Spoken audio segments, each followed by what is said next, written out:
All right, so it is 5:30. Welcome, everyone. I have not got a chance to read your paper yet. I'm looking forward to do so tonight as well as tomorrow. So hopefully maybe by Wednesday morning or Thursday morning, you should get your paper grade back. So just bear with me for a little bit of delay for this week. Today we have the two teams presentation. The presentation, oops, I have a mistake on the agenda there. The presentation today, each group will have 20 minutes. This materials that you're going through, it is quite important. So I wanted to have each team spend minimum 20 minutes of your presentation, but let's cap it at 20 minutes. And then I'll take you through a couple more materials that I have here, as well as two case studies that hopefully we have enough time. I really want you to go through some case study to think through, not necessarily for those two firms, but use that to think about your own practice or the firms that you're working with accordingly. Eric spilled water and he will be right back. All right, so Chris is here. Hi, Chris. Okay, I think everyone is here now. All right, so we'll do the two presentation. So which group would like to go first? Can we go second? This is group one because Eric is the one I think who's sharing our slides. Yeah, he said that he's still Actually, I'm sharing the slides tonight. Okay, so Ari, if you want to go ahead and take control on your side, go ahead and do that. Yeah, I already cleaned up my spill too. All right, so the screen has changed. How do I grab controls? Do share screen. Looking for there it is. All right, can everybody see my screen? Yes. Yes. Okay. I think today is Logan, you're a team captain, right? Would you mind to put your timer on and just make sure that we stop at 20 minutes, please? No problem. Okay, thank you, Logan. All right, go ahead. All right, well, thank you, everybody. So group one and our presentation today is G2, Building the Next Generation. The presentation was done by Eric Chen, Jeffrey Reagan, Jordan Iyer, myself, and James Rossi. So we'll start on the first slide here and kicks us off with who are the G2s. So to define the G2s, it's a group of professionals in advisory firms who are not founders and they did not start up the firm. So they were not part of the startup phase of the firm. They came in a little bit after. These are professionals typically in their 30s and 40s who have at least 5 years of experience. So they're not just starting out. They have some background behind them. They typically occupy key positions such as chief operating officer or lead advisor. Those are two specific examples given in the book, but it could be many other positions as well. Key is the important word there. Also, they are owners of firms, or they're considered future owners. So in other terms, they're seen as successors in many cases. So the founders of the firms look at these G2s as people who will eventually come and take over the firms and take it to greater heights. And the next point there, these are people who are very ambitious and they seek to build their firms to a better place than where it currently was. They want to pick up from where the founders left off. So what are the importance of developing G2s? G2s, again, people typically in their 30s and 40s, 5+ years of experience, these are agents for growth. They bring with them a lot of competitive advantages that people that aren't in that age tier with that type of experience bring. Keeping G2s in the firm and keeping G2s that don't jump ship for competitors and take client books with them is of course very good for firm growth and success. G2s are also the key to the next generation of clients, or in other words, G2s can be the in to the younger client base that maybe the company founders can't attract, because let's face it, it's easier to bring in clients that are within maybe 10 or 15 years of you. You share more with them. So founders, typically older partners and founders of firms, will want to use G2s to bring in like the millennials and people in the G2 age range, 30s and 40s, to increase the value of the firm. And lastly, G2s are, or they could be in the future, the firm's managers, leaders, and successors. They make great managers because they might be better at relating with the millennials that are just coming into the firm. They're more relatable, which makes, in many cases, they can be more relatable, not always, which can make them great leaders. And of course, since they're in that 30 to 40 age range, and you have a lot of baby boomers that are about to retire, so this makes them natural successors because they bring with them experience, and they have, again, they've been in those key roles, which would make them very good for successor positions.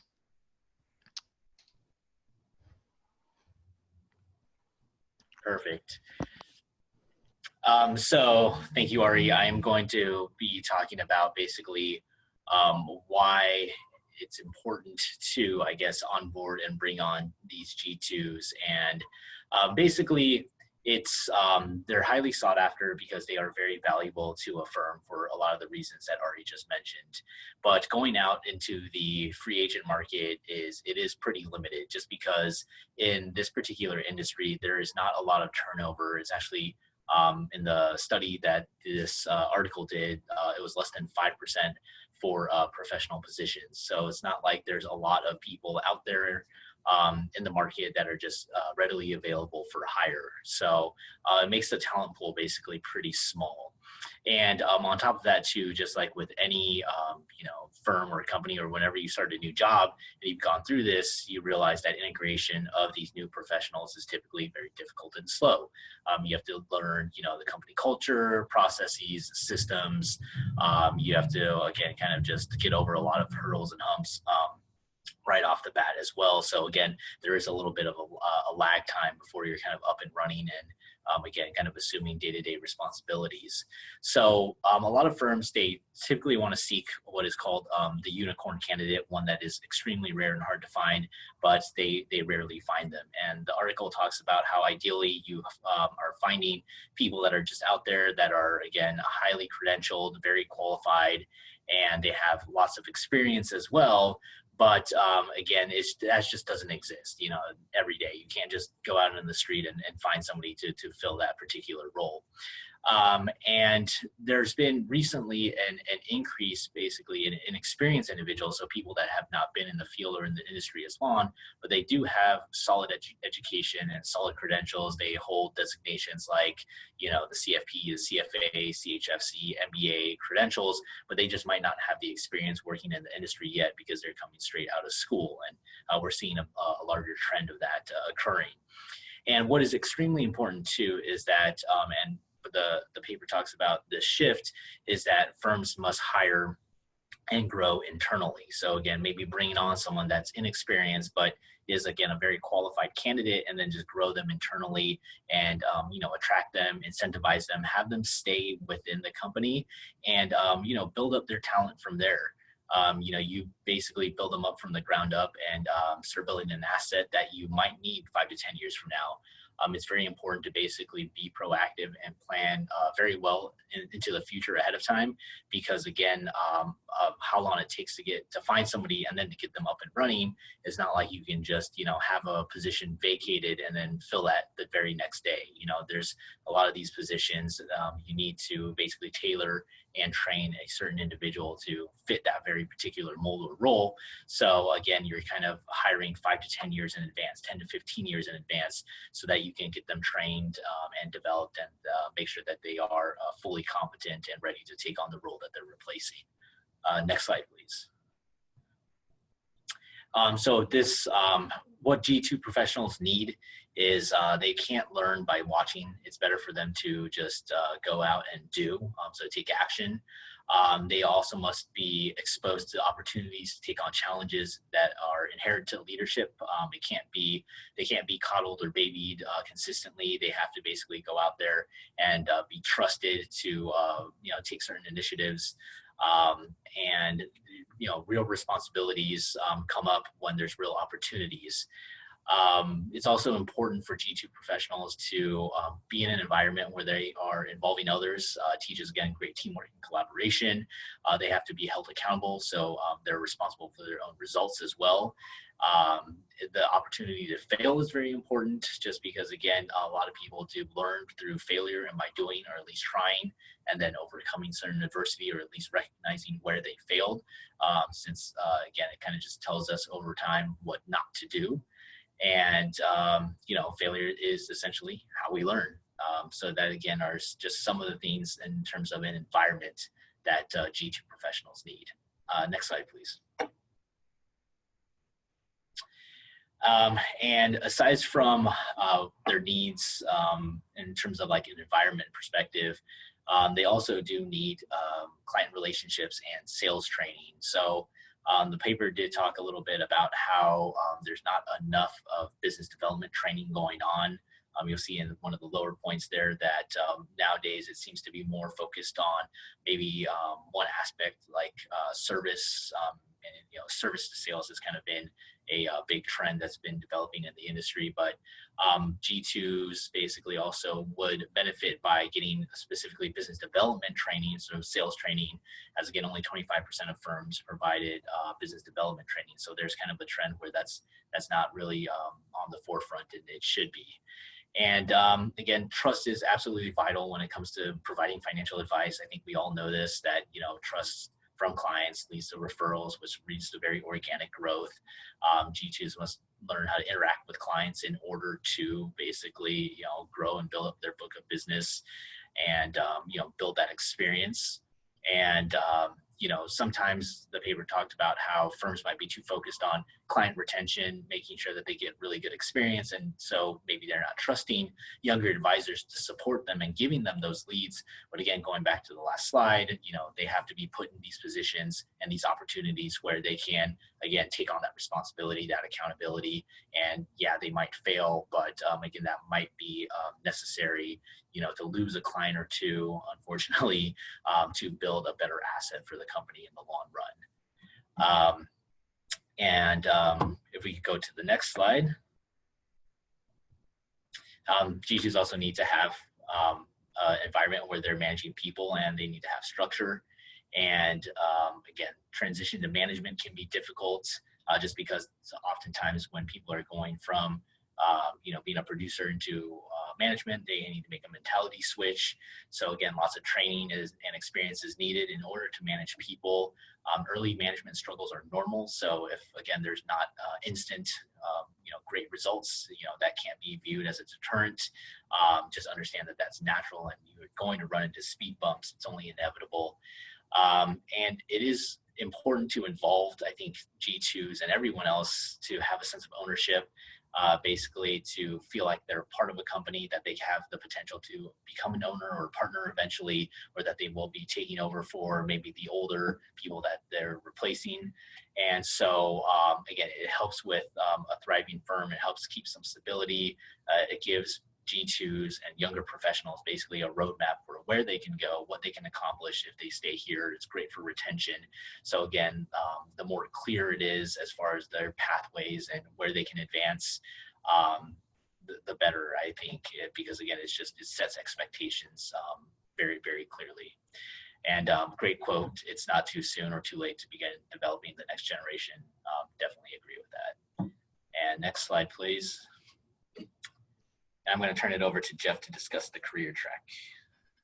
All right, perfect. We'll probably build from what Eric was describing there. Really, the vision for both, I think there's benefit for the new hire to have a career track, as Pallavi describes, and then there's also quite a benefit to the firm. He starts the chapter by saying how the best people are actually one of the biggest assets that you can have, and having the best people and the best employees and staff on within a firm is going to make for a faster growing firm, and then ultimately a more profitable firm. So the benefits of a career track and having that laid out for new hires and employees is it helps the professionals actually reach their potential. It's much like Eric was describing, helps establish much more clear expectations And it helps new hires and employees understand what are the steps to be able to progress. I'll go through the next slide here in a second. More about how Pallaviv describes these couple of different career titles and steps. On the flip side, there's quite a number of benefits to the firm, right? It also provides expectations, establishing those expectations for everybody. A big one that I thought was pretty intriguing was it helps promote the idea of progress, right? If you don't have a career track, you could have kind of this huge void of a new hire, and then there's supposed to be, you know, what are you going to call it, a lead advisor or a partner or something like that. There's nothing really in between other than just kind of, I guess, keep plugging away. And that can be very demotive, you know, or unmotivating for a lot of people, especially when there's multiple years for that time lag, like the other slide was showing, right? 5-10 years. So it really helps establish that both from a firm standpoint and then modeling that for the hires and employees. It's also very important. It makes it much more fair. Without a career track, without the established expectations and guidelines or kind of guideposts even, you can really get into a lot of, you know, probably sticky situations ultimately of people being promoted or not. And it's kind of, do they, you know, the employee might be perceiving, are they liked or not, that kind of stuff. So a lot of probably pretty even bad potentially legal issues, right? So having it very clear for everybody and it applies to everybody is much more fair. So here, next slide. So he laid out basically 4 tiers, I'll call it, of a career track in a professional development for basically being an advisor. And what I laid out there is a couple of the key criteria, well, the title, key criteria, and then I actually threw this in there. I thought it'd be pretty helpful for everybody's reference, both kind of on the employee looking forward side, but then also on the leadership trying to model it side, right? The rough income and bonus ranges that are cited within the text, which come from the 2015 Investment News survey. So the first tier there is associate, right? Kind of the starting point, gathering and managing data, paperwork, doing CRM, data entry type of things.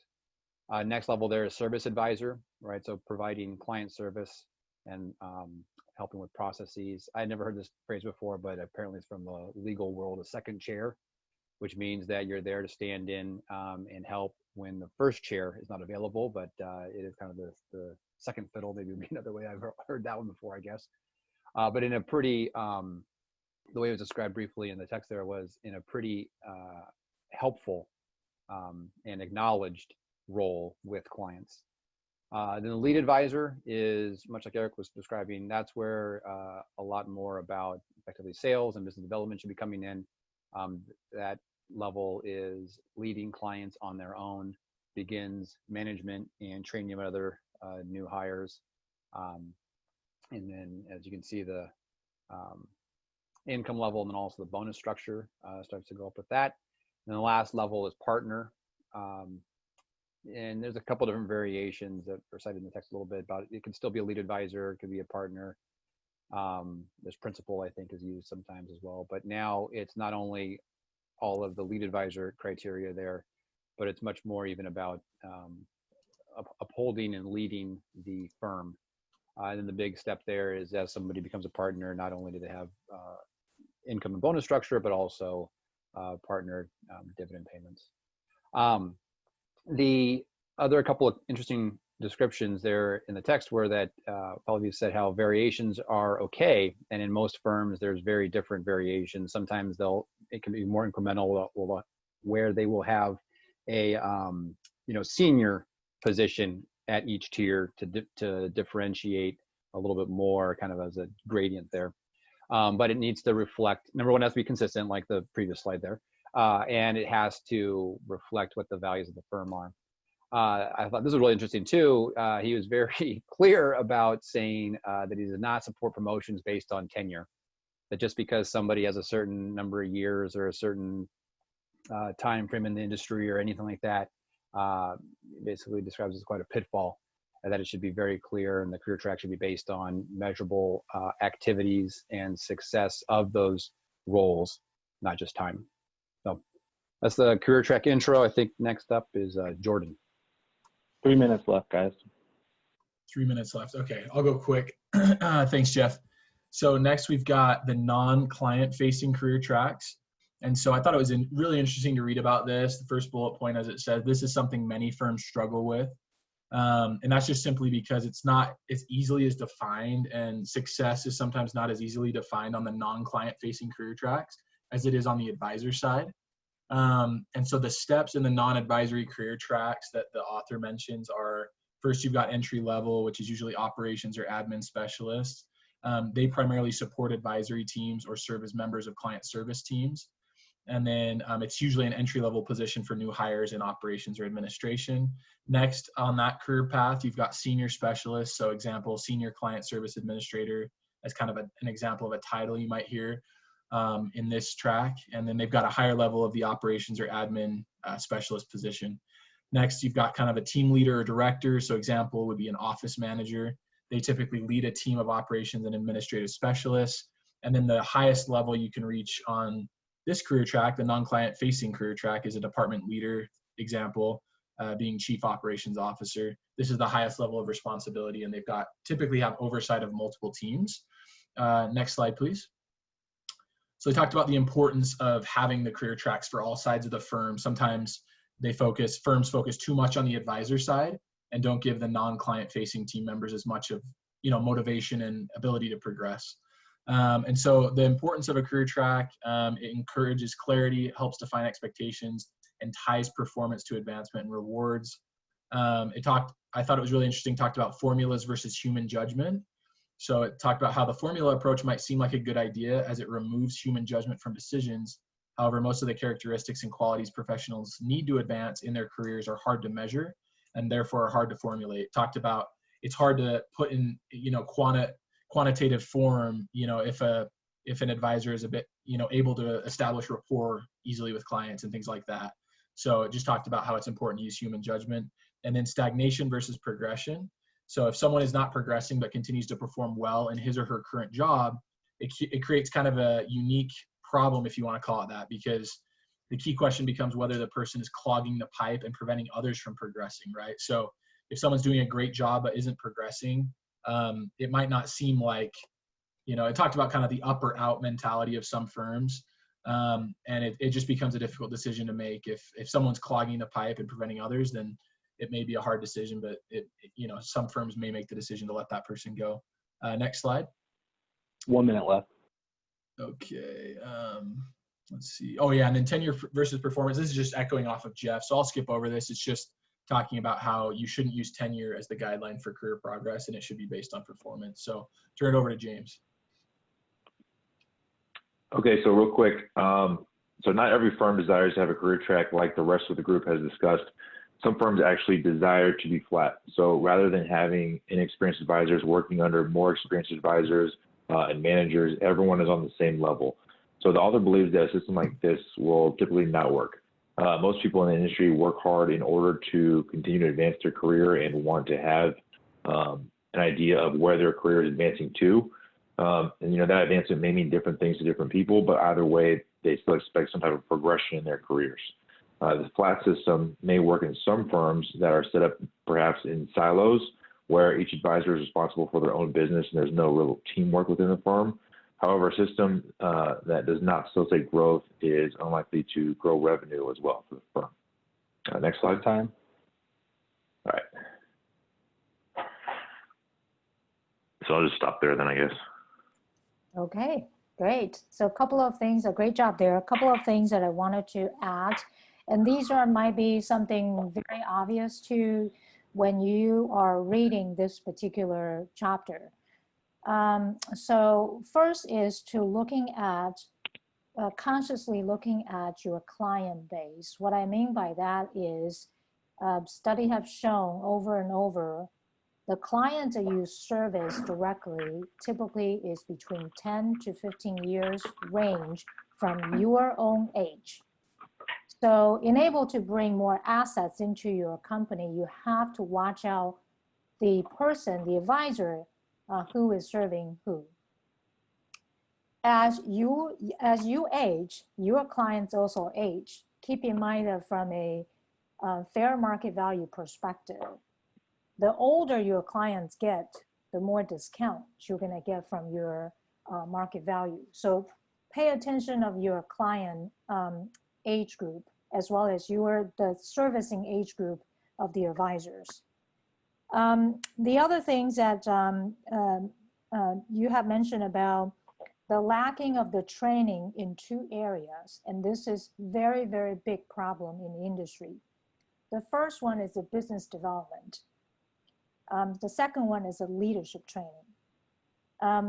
I'm going to talk about leadership training first, and I'll jump back to the business development.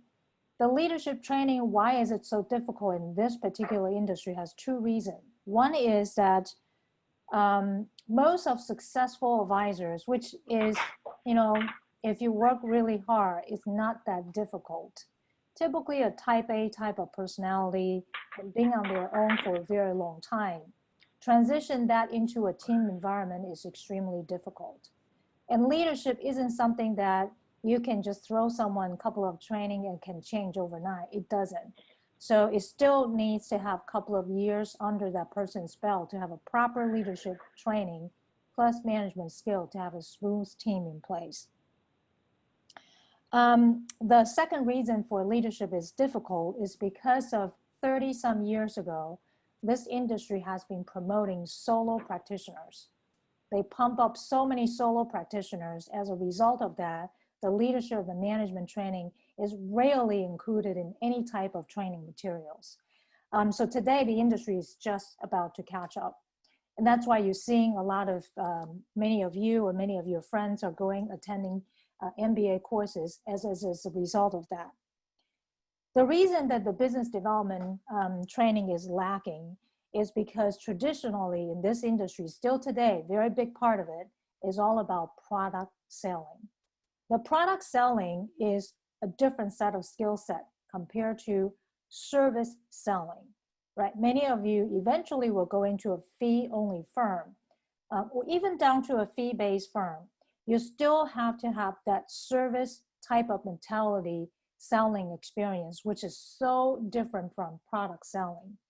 And so for many firms today, transitioning from a skill set of product selling versus service selling, it is a big hurdle. So just keep that in mind. Those are the two things that I believe that many, many firms needs to have. Career track. So in a moment after group two, after your presentation, I'll talk a little bit about career track. Those position title that you're seeing that Jeff Reagan have reported previously, those are not new. And so I'll share with you what the CFP board actually recommended. So none of them are new.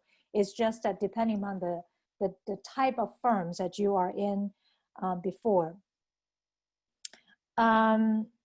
The entity, because of the industry has started out more promoting solo practitioners than anybody else, then switching the mindset of treating a business as a business, that's also a hurdle for many, many advisors, if you will.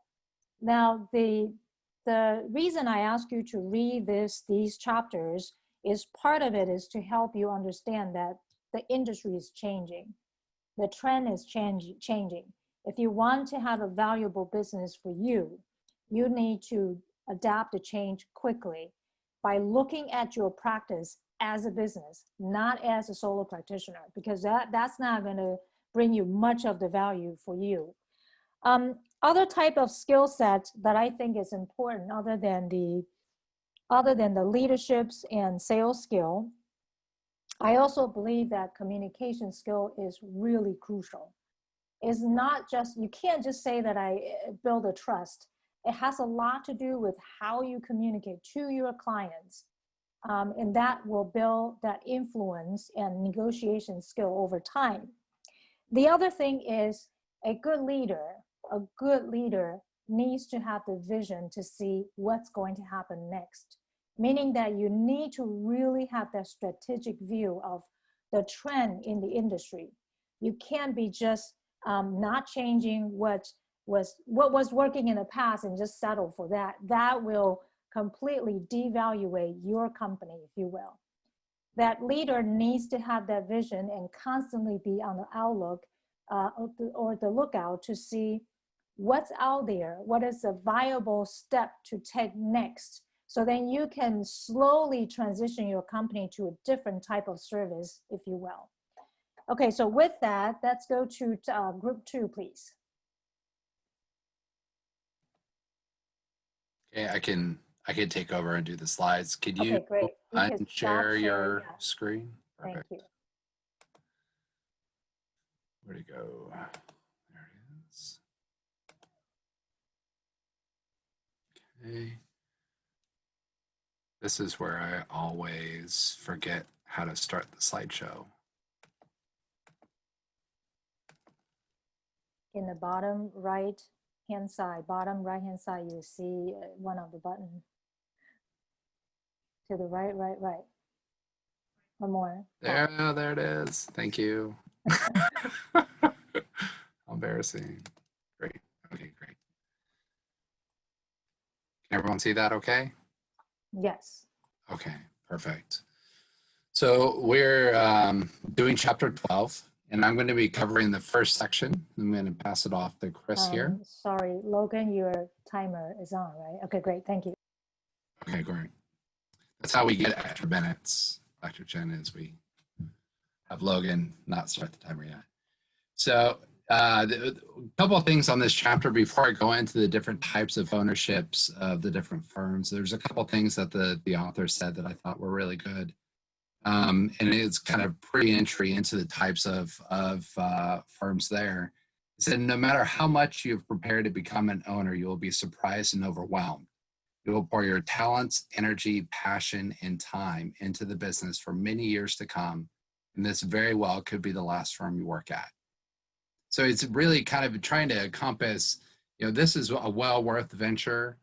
It's going to take everything you have, all the money you got, pretty much everything you have mentally and physically, and you're going to dump it in there. It's going to be worthwhile, and it's the only place to be.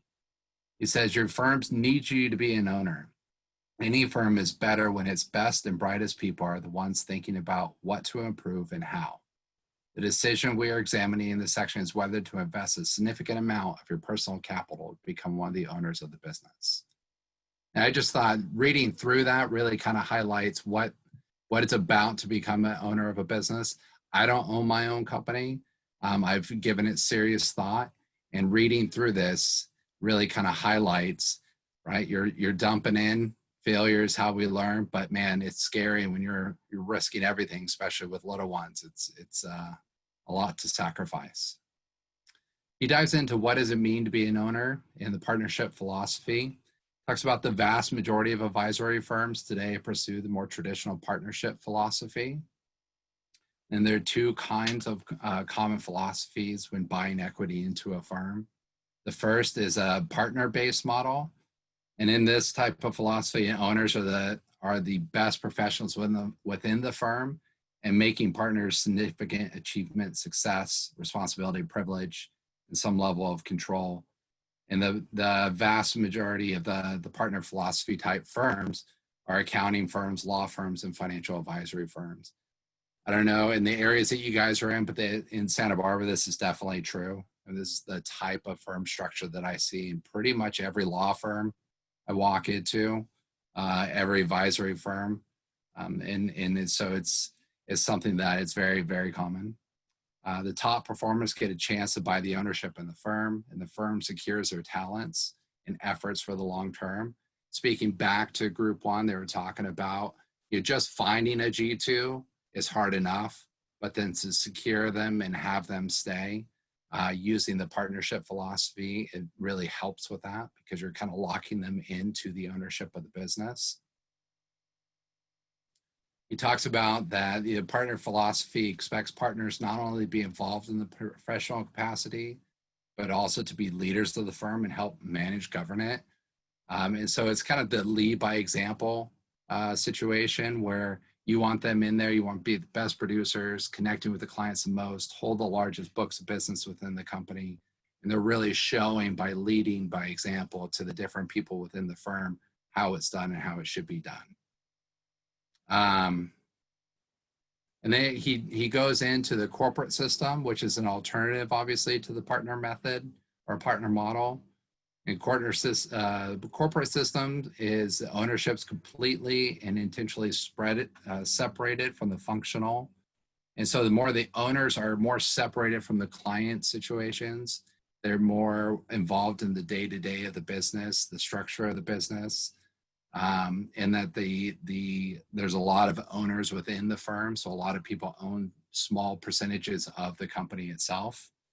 Talks about a drawback of the corporate system that tends to produce a high number of shareholders, as we just discussed, which can also complicate the compliance process.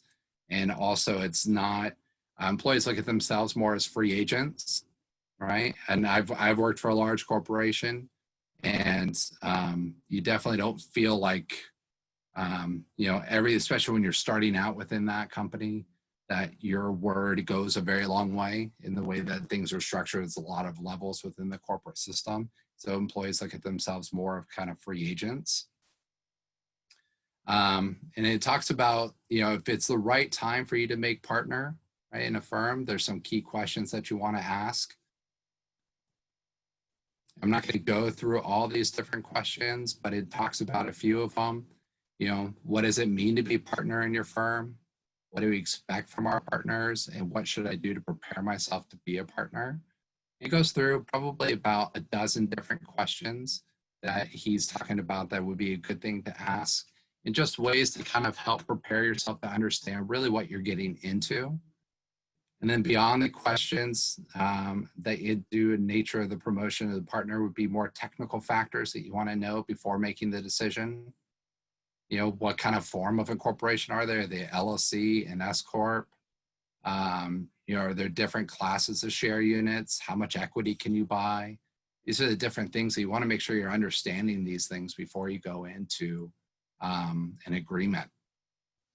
And it's basically saying that, all these questions are important to ask, and you want to tread lightly because you don't want to come in guns blazing and say, hey, here I am, here's my questions, answer them while I'm out, because you don't hold all the cards, they do. And so you are looking to buy into this firm, and they want to make sure you're a good fit, and you want to make sure you're a good fit. But a basic rule of thumb, he said, is that if you cannot see some kind of P&L and cannot read the operating agreement you're supposed to sign, you should ultimately be very uncomfortable. Okay. Next section, I'm going to hand it off to Chris. All right, thanks, Jeff or Dave. So basically, piggybacking off of what Dave was saying there, what are the questions asked if you should buy equity? This requires a huge leap of faith, like Dave was saying earlier. You're going all in, and especially with financial obligations already, this can be a pretty daunting task to take on and intimidating. So how much do you believe? Because it's a leap of faith, you do have to ask yourself, how much do you believe? Also, are you going to be at this firm in the next 10 years? Do you see yourself there in the next 10 years? And how's the firm going to look in the next 10, 20, and 30 years? Also, it's important to look at the management team that's in hand, because the process is great, but who is executing is more important.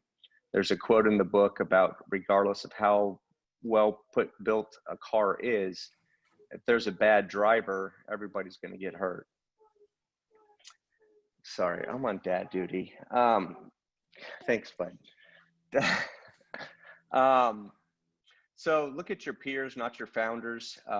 This is important because these are the people that you're going to be with the next 20 years. There's another note in here about focusing on the peers, not the founders, because they're basically not going to be there.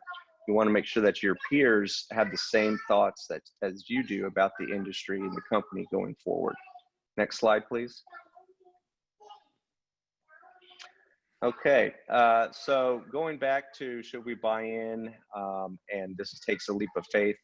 What's your quality of happiness? What's your balance with home life and work life right now? Can you afford to take a hit in income? Most of the time, you're either going to see no increase or even a slight decrease within the next 3 to 5 years if you do decide to buy in on the partnership. Hold on there one second. Thanks. So be patient. So being patient's key. It is going to take some time to see the growth of the roots that you're planting today, or the seeds you're planting today, excuse me. And then this gets into one of Group 1's questions on the consequences of saying no. The book really did not think highly of saying no at all. Matter of fact, they thought that the owners would think of that as you're leaving, you're no longer there. So you're probably not going to be included on any important group decisions. You'll probably lose contact with the firm's highest clients, and you'll kind of be blackballed, for lack of a better word. One thing to consider, and instead of saying no, and maybe you just don't know yet, is just defer the decision. Kick the can down the road, ask them that you're not ready to make a decision yet, and most of the time they won't have a problem with that if you just say, come back to me in 12 months. And with that, I will turn it over.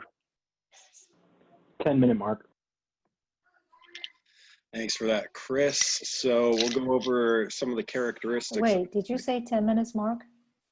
Oh, you had 10 more minutes. 10-minute Sorry. mark. Yep.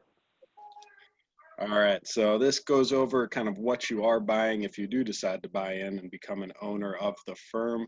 The little chart shows the three main components of equity. It's going to be income, control, and value is essentially what you're going to be buying into.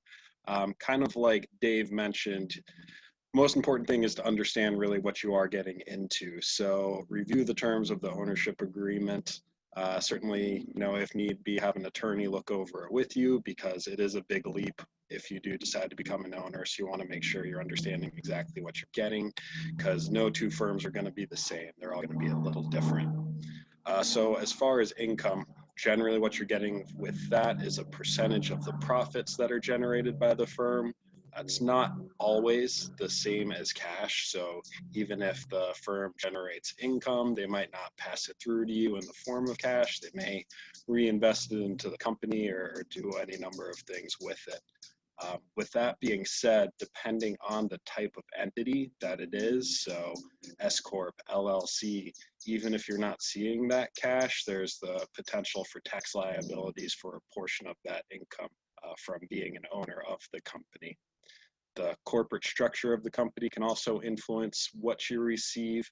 If there's preferred shares, for instance, or whatever the stock structure might look like, there may be certain people who get paid out before you do.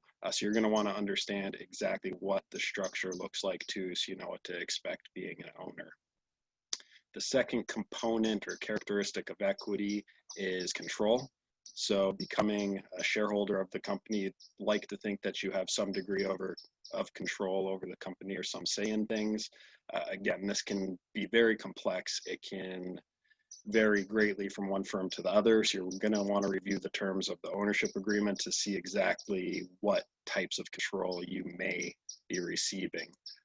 You're going to want to understand how decisions are made within that company, just to see what type of power you may have. The last component is value, or the ownership of the firm. So certainly being an owner, you'd like to think if the firm is ever sold, you'd get a percentage of the proceeds in line with what you own. Certainly that may or may not be true, but complications can certainly arise if the firm is not selling 100% of the company, or say you're retiring, whatever it might be, you have 20% ownership, you're trying to get rid of it, you might not be able to get full value for that percentage that you're trying to get rid of, and it might not be too easy to do so either if the whole firm is not being sold. So with that being said, I'll turn it over to Jade. Thank you. So to understand your ownership agreement, first, it's important to identify whether your firm has different classes of shares. If it does, what class of share are you buying? What are your rights on the shares? Most importantly, voting shares should be worth more than non-voting shares. Non-voting shares, that means you are not trusted to vote on issues of importance of the firm. That can say a red flag. Next, please. In addition, there are other common features a G2 need to know in the typical ownership agreement, such as who governs and manages the firm? Do we have a board of directors?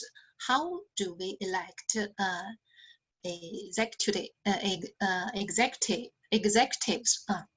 Restrictions on leaving on the terms of the conditions of leaving the firm. For example, the non-compete agreement is that you agree not to compete with your career partners should you leave. Non-solicitation agreement are that prohibit you from inviting clients to work with your new business upon leaving the firm. Client purchase agreement are that some firms require that you compensate the firm if clients follow you to your new firm after you depart. Approving shareholders. Who can approve new partners? Can someone be owner without working at the firm? Can partners transfer shares without the approval of the firm? Firing partners. Read this portion of the agreement carefully to ensure that the terms do not allow for the removal of the partner who just disagree with the management of the firm. Changing the agreement is a provision that deal with how the ownership agreement can be changed and who can make those changes. Issue new shares. In particular, these provisions need to be read very carefully for any language suggesting that shares will be issued frequently in the future or used for composition or other purposes. Contributing capital. It is good to understand your obligations to the firm when tough times set in. How will you do that? How will you contribute the capital, your own capital to the firm? That's very important. Now let me turn it over to Jeff. 4 minutes to go, Jeff.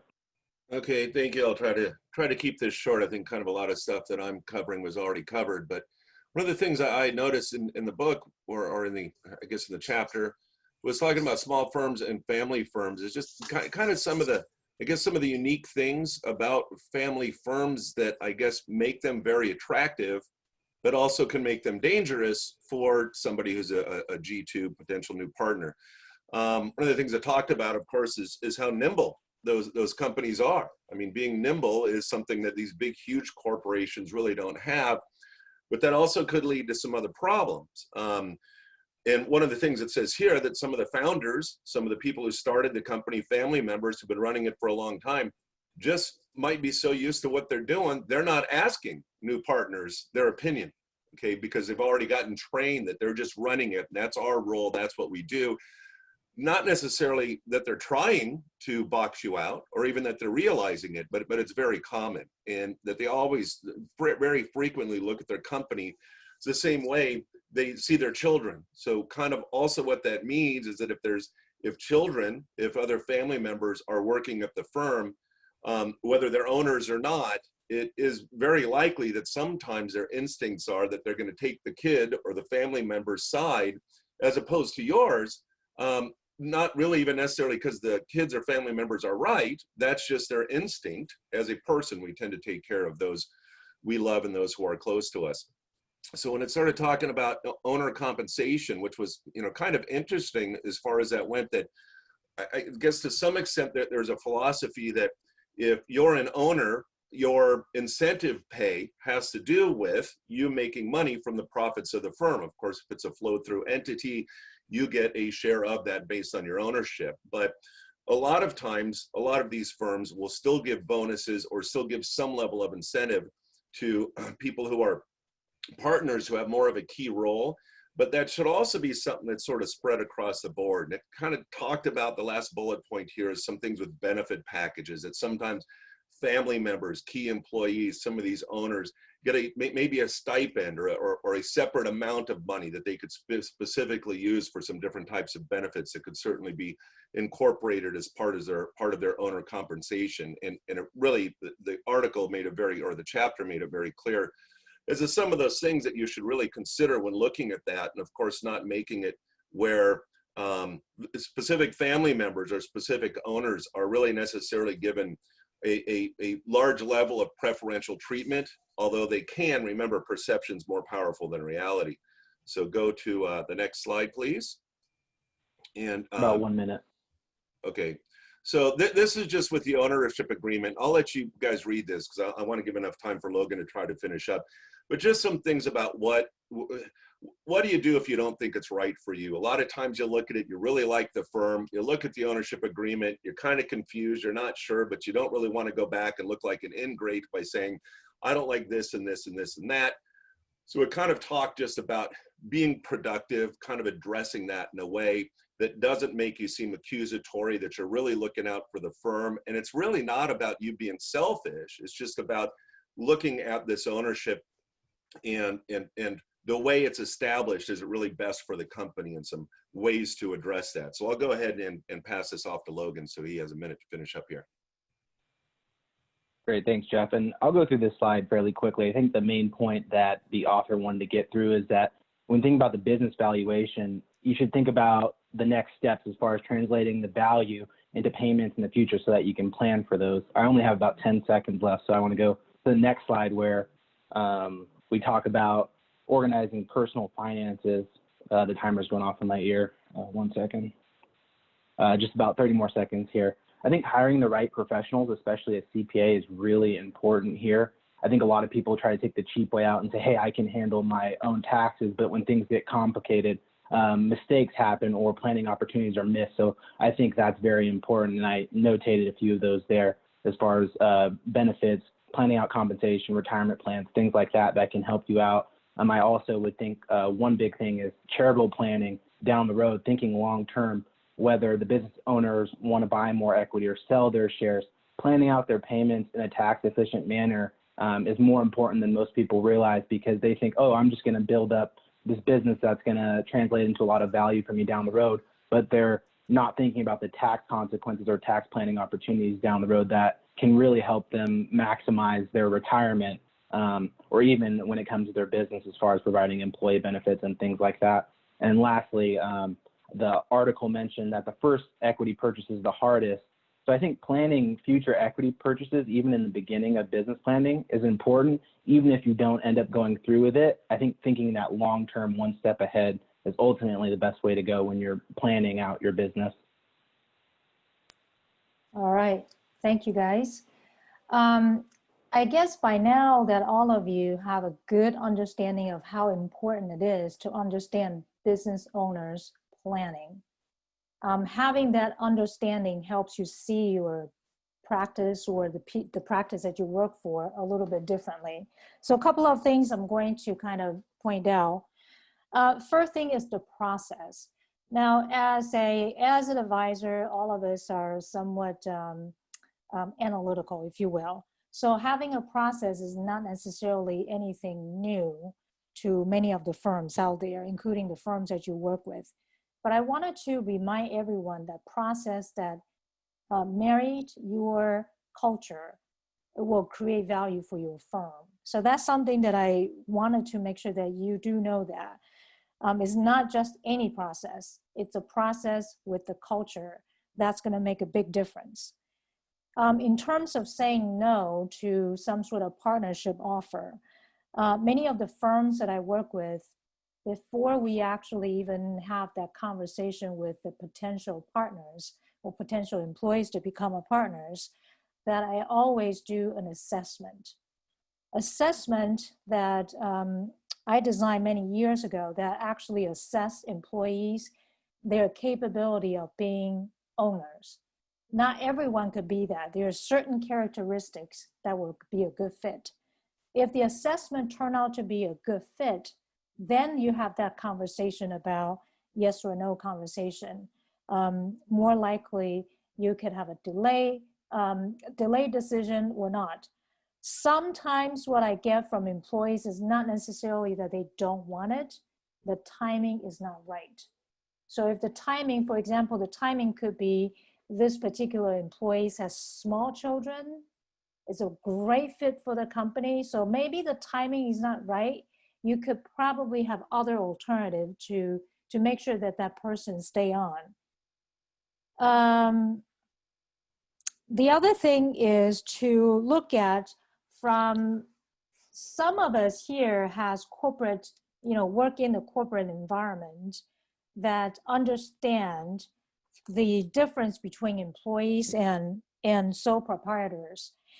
And so, but helping you understand the corporate, coming from a corporate perspective versus coming from a small business perspective, will give you a little bit of a new insight when you actually work with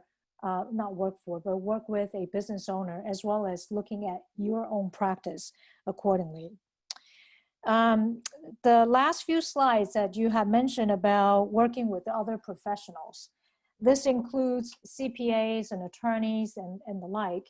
Keep in mind that you don't want to be your own doctor. Chinese has a saying that if you go to a doctor without paying, you will never get well. The advisors, if you being your own advisor, you will probably never grow. So having that faith of using another advisor will be no different than your clients using you. You really need to have a good team of people helping you to grow your business, whether or not they're CPAs and attorneys or what have you. That you need to assemble the team early on and continue to increase that capacity over time. All right, let me share my screen, and I'm going to go through some information, and that will help us, bear with me, that will help us go through, let me go through the right slide to begin with.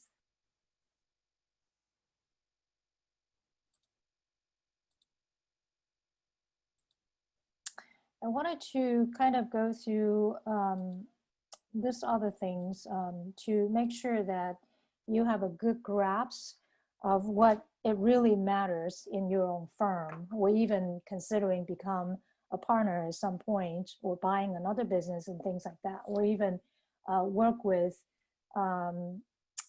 your clients. Things that does matter in any business could be your technology platform. These are a type of the intellectual property that you really need to think through. That does matter in the end of the day, that value of the company. The key person transparencies, you really need to have that team management team in place to help grow the firm. So it's not depending upon one owner, two owners, or the reputation, the brand is only lies on the one person, two person in the firm. The geographical location also does matter. And what I mean by that is that oftentimes when you look from a geographical location, if you're in the very dense metropolitan area versus a very rural area, the value does vary, because it all depending upon the ready buyer to buy out the firm. So you have to watch out for that.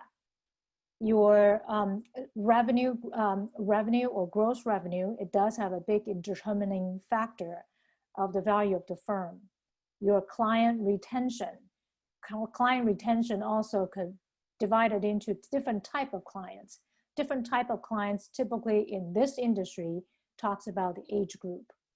It could also talks about type of services that you provide. You also have to look at where the market demand. This is where the vision that I was talking about earlier. Look at what the market demand is, and then start strategically moving your company to the right direction, so you are ahead of the game, not just catching up. And lastly is that based upon type of the transactions, that whether or not you're buying in a business or you are selling your business, you really need to look at the type of financing. All of these does matter in the final sales price. Okay, so those are the things I wanted to go through. This is the chart that I was talking about. This came from the CFP board. And so the team principal, the lead advisor, the service advisor, associate advisor, analyst.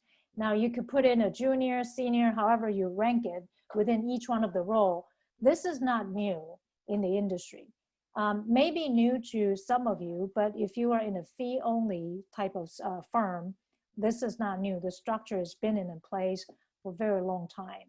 So if your firm is not there yet, this is something that you really seriously need to consider how to be creative in terms of the career path. So this is a clear path that you can see for someone, whether or not they want to be a partner of the firm, they can clearly see where that path is.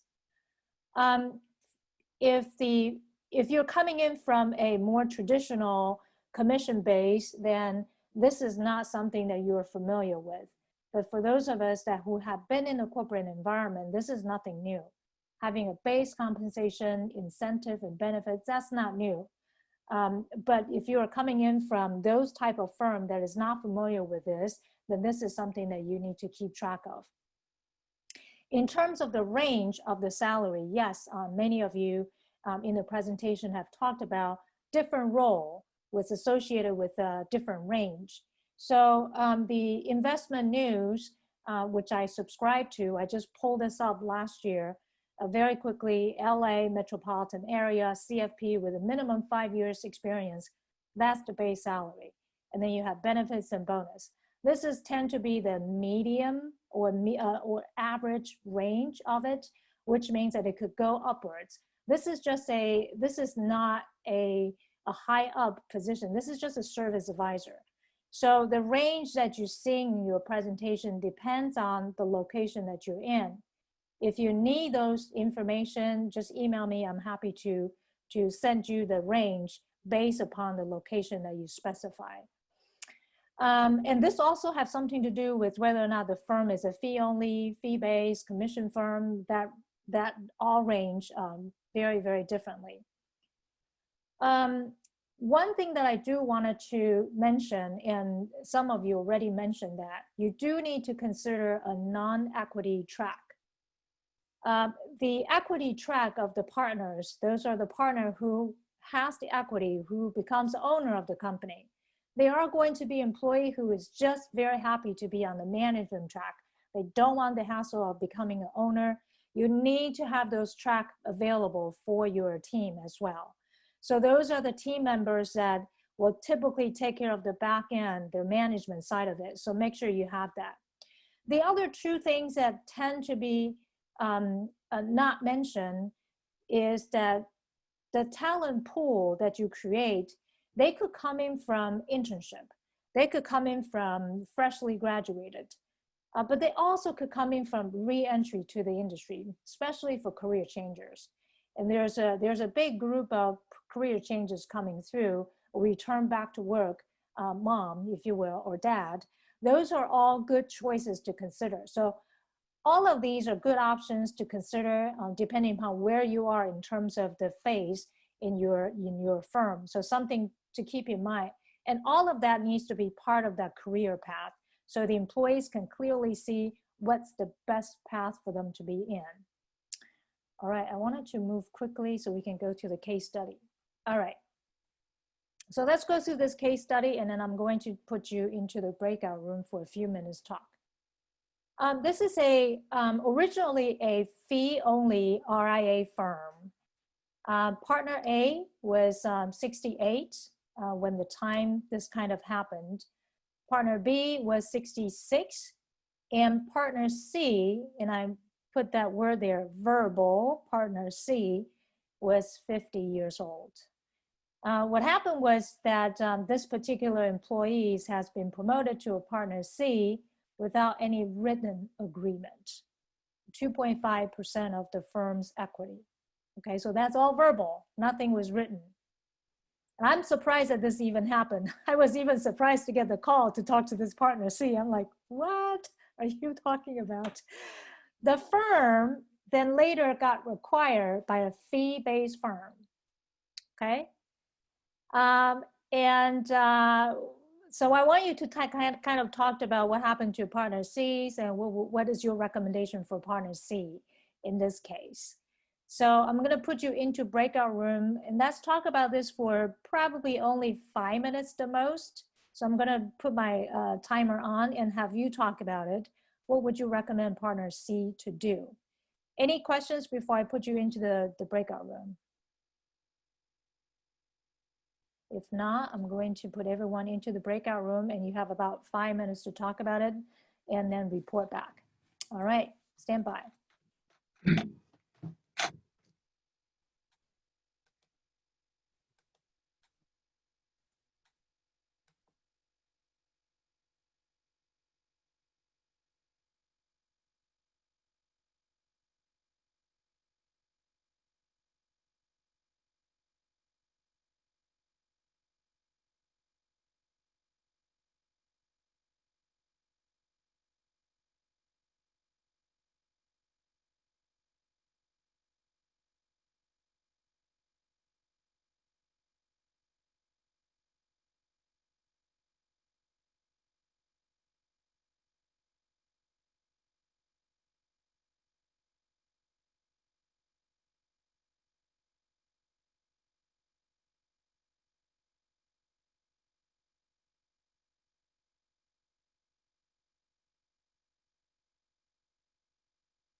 All right, welcome back. Which group want to go first?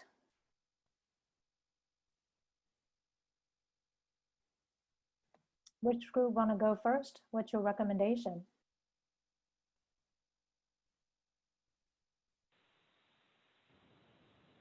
Is the other group back already? I don't see them.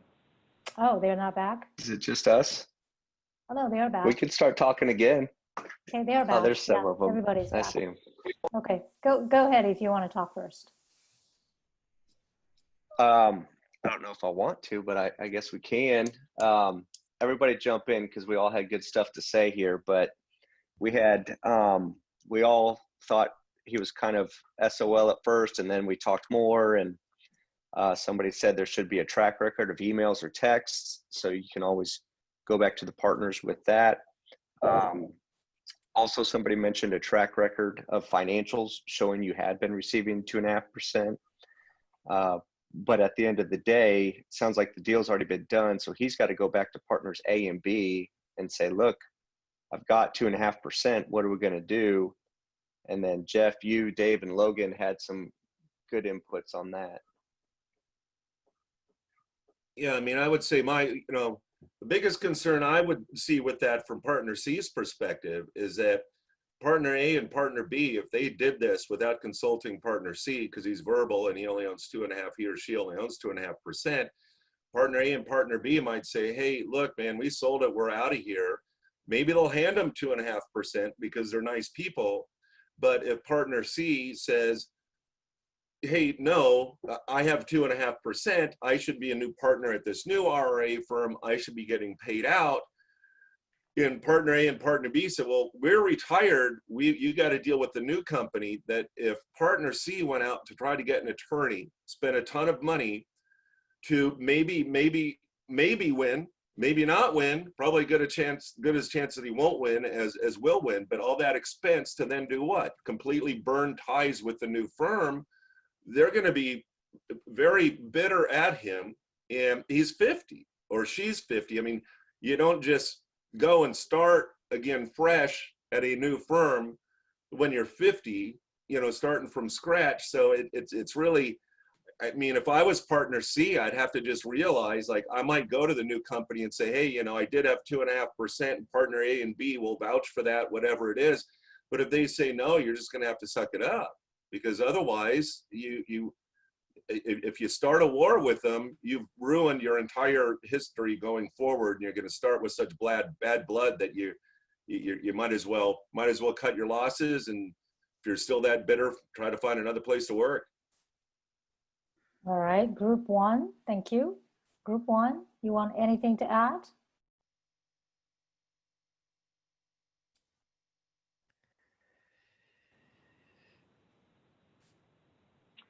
I think one thing that I would add is I'd be curious to know what exactly their verbal agreement was, because especially with partner C being almost 20 years younger, I would imagine that at some point he kind of was that G2 person that they were grooming to take over the firm at some point, and they probably gave him 2.5% to say, hey, we'll give you this 2.5% to start, but eventually we want to turn the company over to you, or for you to buy us out of the company.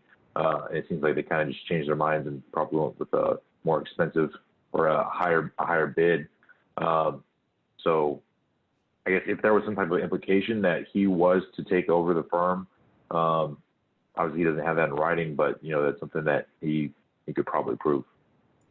Okay. Anybody else wanted to add something to this?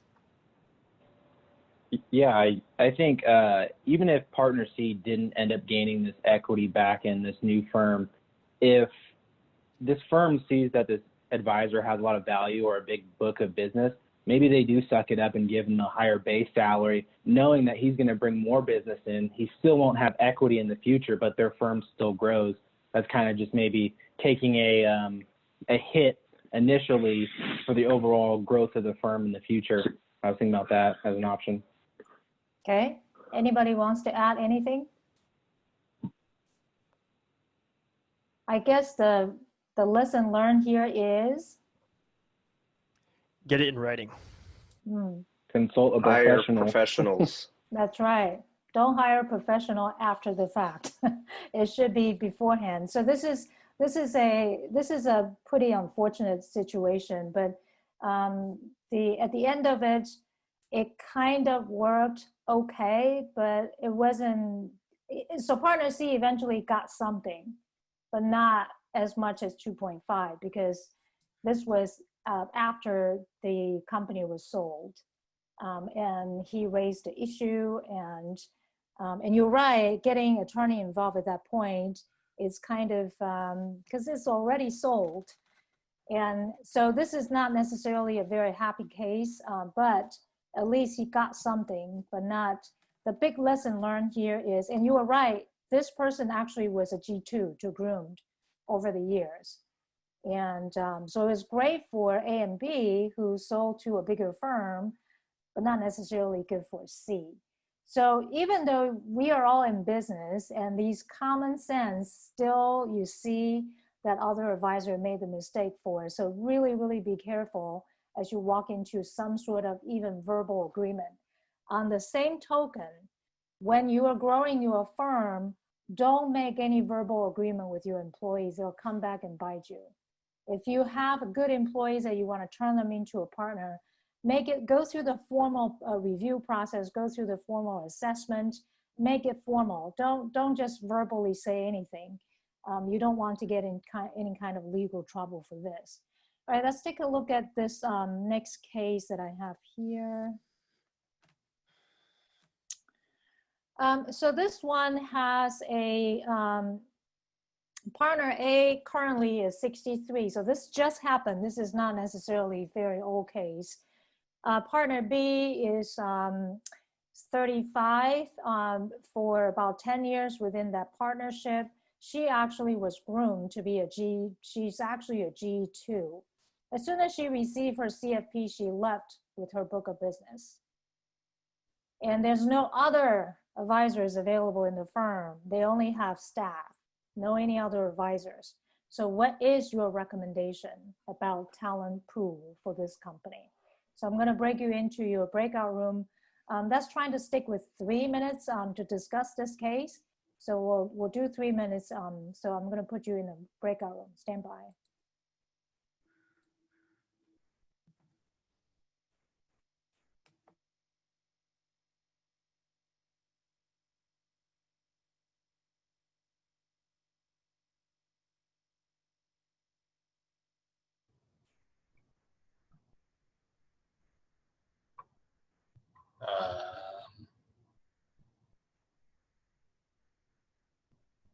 I'm still here.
I got stuck.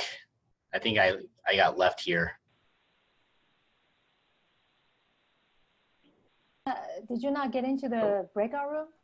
No. What happened? I tried to text Ari, but I don't think he has his phone on him during class. Oh man, I was We in thought- two different we thought Eric groups, so left I us. didn't even see you.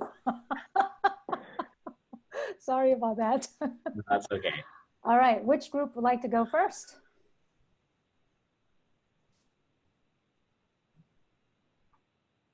We can go. Group one can go first. Thank you.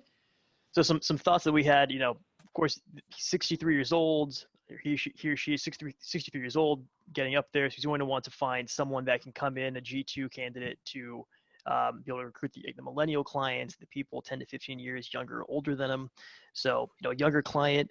Another option is he could, you know, find someone to buy in. He can find a buy-in partner. Someone else made a joke. We can get partner C from the other case study. So that was pretty funny.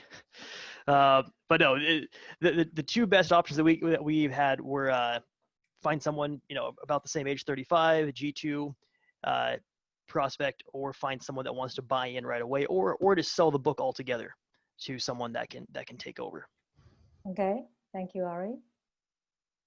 Group two, any other things to add or any other possible solution? Yeah, in group two, we were talking about kind of more of, you know, what caused the other employee to leave. You know, the structure, the corporate structure, or is the partner structure. She's been there for 10 years, and then hightailed out once I got the CFP, as Chris said, gave me the Heisman. So it's, you know, I think more it's looking internally for the partner A to figure out, where did I go wrong? What do I need to change? So when I find that next G2, it's a more successful transition. Okay, very good. Anybody else wanted to add? Well, we had also mentioned something too with that partner A at age 63, how much longer is partner A willing to stick around? You know, is it going to be, hey, I'm just going to sell my book of business to somebody else somewhere else and I don't care? But usually they don't, because they care about their clients.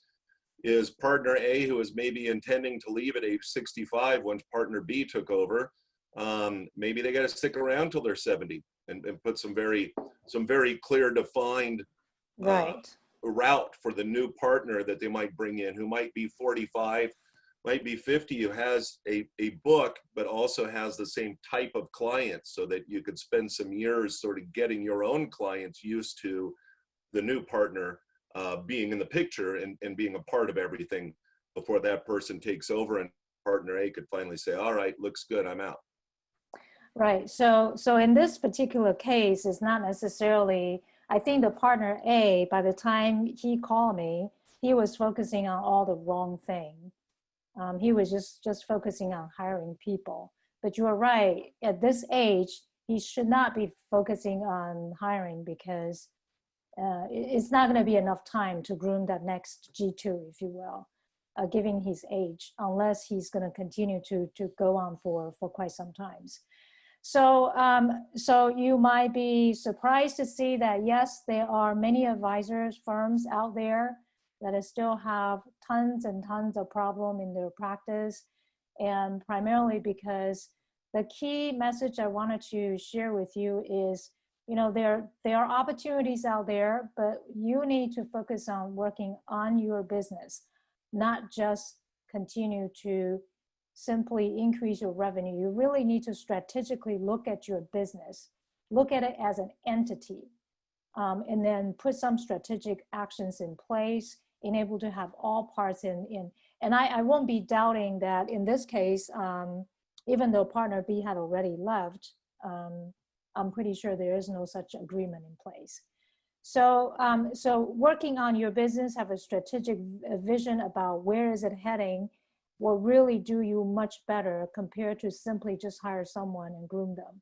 Have a plan in place, just like how you plan your clients' financial affair for them. You need to have the same thing for your practice as well. And if you work for somebody that your firm doesn't have things like that in place, you probably need to speak up as well, because at some point they would have to go through that kind of transition if it's not a structure as an entity. Okay, so let's go to the next page. So for next week, for this week, you have the ABC Advisor case study, 3 more questions to answer, and then you have 3 questions for the discussion board. I will try to get your grades back for your method paper, possibly Wednesday or Thursday morning. I have a little delay today, so I wasn't able to read your paper. Maybe later today, I will start reading them. And next week, your job is to make sure that you are ready to present your final paper. And keep in mind that you wanted to keep it short and concise because we have 11 of you that is going through the presentation. I'm going to try to limit you to between 5 to 7 minutes so we can get through everyone. And then the following week will be the time that you turn in your final paper. So be sure to be concise about what you are trying to convey, and you have about just 5 to 7 minutes to complete your presentation next week. Any questions in terms of today's session or the next week's assignment? Eric pointed out that we have a class survey too. Sorry. Oh, go ahead. Yes, there is a, thank you, Eric. Yes, there is a university survey for the course evaluation. So please do enter that when you get a chance. Professor, I was just going to ask, or I also want to verify, there's nothing due for our paper this coming up Sunday other than the PowerPoint presentation? Yeah, so the PowerPoint is, you can upload the PowerPoint into week 8. And let me see if I can turn mine to, let me stop sharing. Logan, you wanted to share your screen then? Let me stop sharing here. And you can go to Blackboard so we can take a look at, I believe they are all in week 8.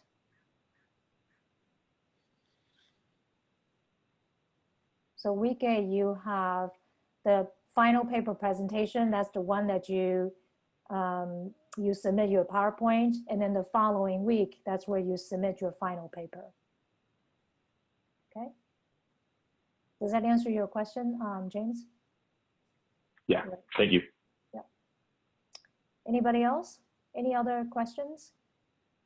Can I ask a question? So yes, I think our final papers still need to complete one part about findings or conclusions or results. That's right. Your like expected that. conclusion. Your expected Yeah. conclusion. Yeah, because So, we didn't do the actual method portion of it. So you are only writing about your expected conclusion, expected result, and expected implication for financial advisors. But what about the presentation next week? We need to include the expected you need conclusion. To include that as well. Yeah. Okay. So.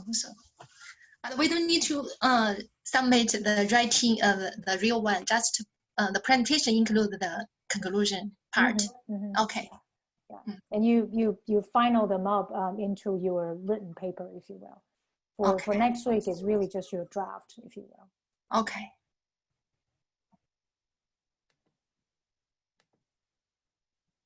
Any other questions? For those of you who have kids, enjoy your kids. Back to the reality. All right, we'll see you next week. Have a great night and see you next week. Take care. Thank you. Thank you. Take care, everyone. Thanks, everyone.